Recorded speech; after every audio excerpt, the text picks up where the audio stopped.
گلی گلی میں پھرایا گیا غریبوں کو، قدم قدم پہ رلایا گیا غریبوں کو، بچھا کے کانٹے چلایا گیا غریبوں کو، تماشبینوں میں لایا گیا غریبوں کو، سبب سمجھا گیا ہے ہمیں ستانے کو، کر قبول مدینے ہمارے آنے کو، لٹا کے آئے ہیں زہرا کے ہم گھرانے کو، کر قبول مدینے ہمارے آنے کو۔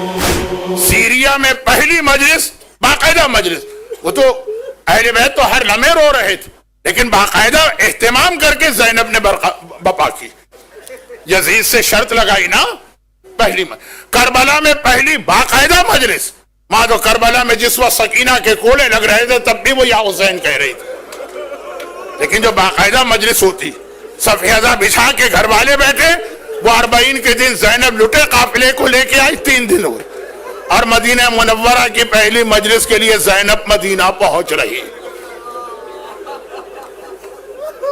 رسول مدینہ پہنچے، یہ مجلس کا شروع جملہ تھا، زینب مدینہ پہنچی، یہ آخری جملہ۔ ایک بار کربلا سے 3 دن کے بعد یہ قافلہ چلا اور شہر مدینہ کی دیواریں نظر آئیں، ام کلثوم کی زبان پہ بے اختیار فریاد آ گئی، مدینہ تو جدنا لا تقبلینا، نانا کے مدینہ اب ہمیں قبول نہ کرنا، ہم تیرے اندر آنے کے قابل نہ رہے۔ کلثوم تو فریاد کر رہی ہے اور زینب جلال کی عالم میں سجاد سے مخاطب ہوتی ہیں، سجاد اب زینب شہر مدینہ میں نہیں جائے گی، ساری زندگی شہر کے باہر یہیں بیٹھ کر مجاور بن کے گزاروں گی۔ آج بھی مدینے میں وہ جگہ ہے، اگرچہ مدینہ بہت بڑھ گیا۔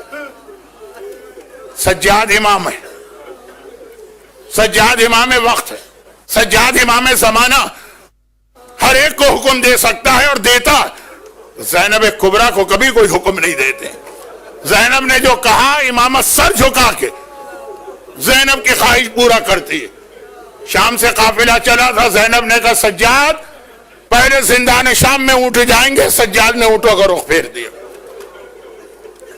چلتے چلتے وہ جگہ آئی جہاں سے 2 سڑکیں جا رہی تھی، ایک مدینہ ایک کربلا، زینب نے کہا سجاد میں مدینہ نہیں جاؤں گی، کربلا جاؤں گی، سجاد نے قافلے کا رخ پھیر دیا۔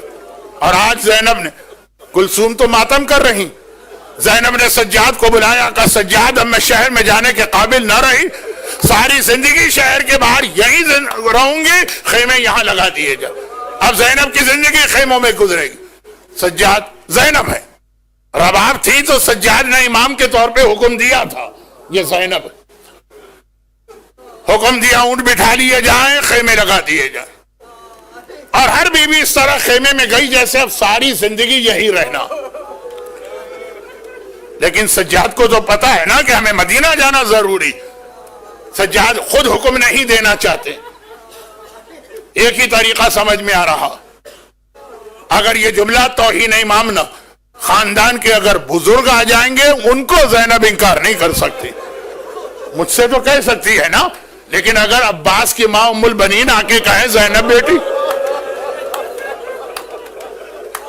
کیا زینب ام البنین کو منع کریں گی؟ ایک ہی طریقہ سمجھ میں آیا، چنانچہ بشیر کو بلایا۔ ہماری جب عزاداری ہوتی ہے خالی عزاداری نہیں ہوتی، اس میں تبرکات بھی ہوتے ہیں، یہ بھی زینب کی سنت۔ شام میں جب آزادی مانگی تو شرط لگائی پہلے تبرکات دیے جائیں، تبرکات لے کے اس کے سائے میں عزاداری کی نا۔ آج مدینے میں بھی زینب تبرکات لے کے آئی، چنانچہ سجاد نے بشیر کو بلایا، کہا یہ علم لے کے محلہ بنی ہاشم چلا جا، اور صرف اتنا اعلان کر دے حسین کا قافلہ آ گیا، کوئی اور بات نہ کہنا، صرف اتنا کہہ دے محلہ بنی ہاشم۔ اب وہ علم لے کے چلا محلہ بنی ہاشم، شہر کے بالکل بیچ میں. وہاں تک جانے کے لیے پورے شہر کو کراس کرنا ہے، پرانے زمانے کے چھوٹے شہر. خود کہتا ہے میں علم لے کے جا رہا ہوں، اعلان کرتا جا رہا ہوں، مدینے والوں حسینی قافلہ آ گیا. ایک جگہ پہ کچھ نوجوان کھڑے باتیں کر رہے تھے، رک گئے، میرے اعلان کو سنا اور پھر ایک دوسرے سے کہنے لگے جلدی چلو، ہمارا دوست علی اکبر بھی واپس آ گیا. مجھے تو آقا نے منع کیا تھا کچھ نہیں کہنا. وہ نوجوان علی اکبر کی زیارت کو چلے، میں محلہ بنی ہاشم کے بیچ میں آ گیا. اور ایک بار میں نے محلہ بنی ہاشم کے درمیان علم اپنے ہاتھ میں لیا اور آواز دی، اے محلے کے رہنے والوں، حسینی قافلہ آ گیا. کہتا ہے جیسے یہ جملہ میں نے کہا، ایک حجرے کا دروازہ فوراً کھلا، ایک ننھی سی بچی پورے حجاب کے ساتھ، ایسا لگ رہا ہے وہ ہر وقت دروازے پر ہی بیٹھی رہتی ہے. دروازے پہ آئی، میرا اعلان سنا، میں نے اپنا اعلان دہرایا. جیسے اس نے دوبارہ اعلان سنا، گھر کے اندر منہ کر کے کہنے لگی، چچا محمد حنفیہ ذرا جلدی سے مجھے لے چلے، میرا بابا آ گیا. میرا بابا آ گیا ہے. میں سمجھ گیا یہ حسین کی یتیمہ صغرا. میں تیسری مرتبہ اعلان کر رہا ہوں، مجھے لگا کوئی میرے گھٹنے کو پکڑ کے ہلا رہا. میں نے جھک کے دیکھا ایک بچہ کھڑا ہوا میرا گھٹنا ہلا رہا. میں نے کہا بیٹا کیا بات؟ کہا ایک بات تو بتا، میرے بابا کا علم تیرے ہاتھ میں کیسے آ گیا؟ میرا بابا ہے کہا کہ اس کا علم تیرے ہاتھ میں آ گیا. میں نے پوچھا بیٹا تم کون ہو؟ کہا میں عباس علمدار کا بیٹا ہوں، یہ علم لے کے میرا بابا گیا تھا. اب میں اس بچے کو کیا جواب دوں؟ میں نے کہا دیکھو تمہارے گھر والے جا رہے ہیں، ان کے ساتھ چلو. محمد حنفیہ پورے خاندان کو لے کے شہر مدینہ سے باہر نکلے. محمد حنفیہ حسن و حسین کے بعد تیسرے بھائی ہیں. ایک مرتبہ دور سے ہی خیمے نظر آئے، چیخ ماری، میرا آقا مارا گیا، میرا حسین مارا گیا. لوگوں نے کہا کیسے پتا چلا؟ کہا دیکھتے نہیں جتنے علم ہیں سب کالے رنگ کے نظر آ رہے ہیں. اب قافلے میں پہنچے، کہا بس اتنا بتا دو میری بہن زینب کہاں؟ لوگوں نے کہا وہ خیمہ زینب کا. وہ گئے اس خیمے میں، لیکن وہ خیمہ زینب کا تو نہیں نکلا. وہاں تو کوئی بہت ہی ضعیفہ خاتون بیٹھی تھی. گھبرا کے واپس آئے، کہا ضعیفہ معاف کر دیجئے، میں تو اپنی بہن زینب کا خیمہ سمجھ کے آیا تھا. اور وہ ضعیفہ فریاد کرتی ہیں، بھائی محمد حنفیہ یہ کون سا دن آ گیا جو بھائی بہن کو نہیں پہچان رہا؟ انا زینب، انا زینب، انا زینب، میں ہی تو زینب ہوں. اور یہ جو سنا تو تڑپ کے کہا شہزادی آپ کی یہ حالت ہے؟ ارے میرا بھتیجا سجاد کہاں ہے؟ کہا کہ وہ خیموں کے باہر نظر آئے گا. باہر نکلے، چاروں طرف ڈھونڈ رہے ہیں، 24 سال کا کوئی جوان نظر آئے. وہاں تو کوئی جوان نظر نہیں آ رہا. ہاں ایک 70-75 سال کا بہت بوڑھا آدمی، سر کے بال سفید، داڑھی کے بال سفید، بھووں کے بال سفید، چہرے پہ جھریاں ہیں، کمر جھکی ہوئی. آخر مجبوراً اسی کے پاس گئے. کہا کہ ہے مرد ضعیف، وہ محمد حنفیہ سے بھی بڑا، میں اپنے بھتیجے، جوان بھتیجے سجاد کو ڈھونڈ رہا ہوں، میرا بھتیجا کہاں؟ ارے وہ کہتا ہے انا علی ابن الحسین، چچا محمد حنفیہ، میں ہی تو آپ کا بھتیجا ہوں. میں نے گھبرا کے گلے سے لگایا، ادھر گلے سے لگایا. سجاد فریاد کرنے لگے، چچا ذرا آہستہ، ذرا آہستہ. میں نے کہا بیٹا کیا بات ہے؟ کہا چچا 1 سال تک جو خاردار توق گلے میں رہا تھا نا، اس کا زخم اب تک موجود ہے. محمد حنفیہ کہتے ہیں سجاد بیٹا یہ تیری کیا حالت ہو گئی ہے؟ سجاد نے کیا کہا؟ بس ایک لفظ کہا، چچا الشام. الشام الشام، جوانی میں بوڑھا کربلا کے مصائب نے نہیں کیا ہے، وہ شام کے مصائب۔ آخری 2-3 جملے۔ زینب نے ایک عجیب منظر دیکھا، خاندان کی ساری بزرگ خواتین آئیں، نانی ام سلمہ ہیں، پھوپھی ام ہانی ہیں، ماں ام البنین ہیں، ساری خواتین آئی ہیں، صغرا بھی آئی ہے۔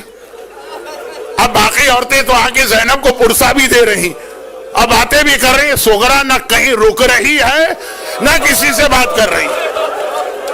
وہ ایک عجیب کام کرتی، پہلے رباب کے پاس گئی، گود میں جھانک کے دیکھا، پھر آگے بڑھی فروا کے پاس، پھر آگے بڑھی لیلا کے پاس، پھر آگے بڑھی فاطمہ کبریٰ کے پاس، پھر آگے بڑھی کلثوم کے پاس۔ زینب نے کہا صغرا بیٹی یہ کیا کر رہی ہے؟ ہر ایک کی گود میں جھانک کے کیا دیکھ رہی ہے؟ کہا پھوپھی اماں مجھے کچھ نہیں پوچھنا، مجھے پتا ہے میرا سارا گھرانہ مارا گیا، بس میرا اصغر بھیا تو زندہ ہوگا نا۔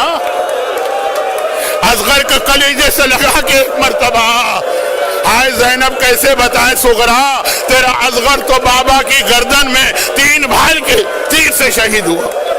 اور ادھر ام ہانی پھوپھی، ام سلمہ نانی، ام البنین ماں، زینب بیٹی شہر سے باہر نہیں، تمہیں ہمارے ساتھ محلہ بنی ہاشم چل۔ اب زینب کچھ نہ بولی۔ ایک بار محلہ بنی ہاشم پہنچی، لیکن کہا ایک بات میری مان لیجیے، میں پہلے گھر نہیں جاؤں گی، پہلے نانا کی قبر پہ سلام کرنے جاؤں گی۔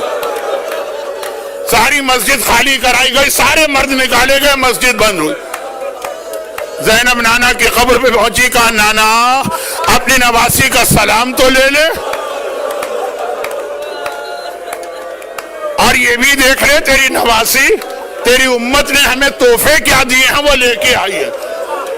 یہ کہے کہ ایک مرتبہ ایک کرتا نکال کے قبر رسول پہ پھیلایا، قبر رسول سے چیخ چیخ کے رونے کی آواز آنے لگی۔ کہا نانا تو نے پہچان لیا یہ میرے حسین کا وہ کرتا ہے؟ کرتا بھی تیروں سے چھلنی۔ لیکن نانا یہ منظر دیکھ کے اتنا رو رہا ہے، کاش میرے لیے ممکن ہوتا تو میں تجھے یہ بھی دکھاتی میری کمر پہ کتنے کوڑے لگے۔ تیری زینب کوڑے کھاتے کھاتے پورے راستے گئی ہے۔ نانا کو سلام کیا، ماں کی قبر پہ پہنچی، اماں تجھے تو میں کیا بتاؤں، تو تو کربلا سے شام تک ہر مرتبہ میرے ساتھ تھی، اور پھر بھائی حسن کے گھر میں آئی، بھیا حسن میرا سلام لے، تیری بہن بڑی شرمندہ ہے، تیرے قاسم کو لے کے گئی تھی، بدن کے ٹکڑے ہوئے۔ زینب ہر ایک کو سلام کر رہی ہے، آئیے ہم بھی سلام کریں انہیں کربلا کے خاک نشینوں پہ، ہمارا سلام بھی ہو، ہم سوگواروں کا سلام، سلام خاک نشینوں پہ سوگواروں۔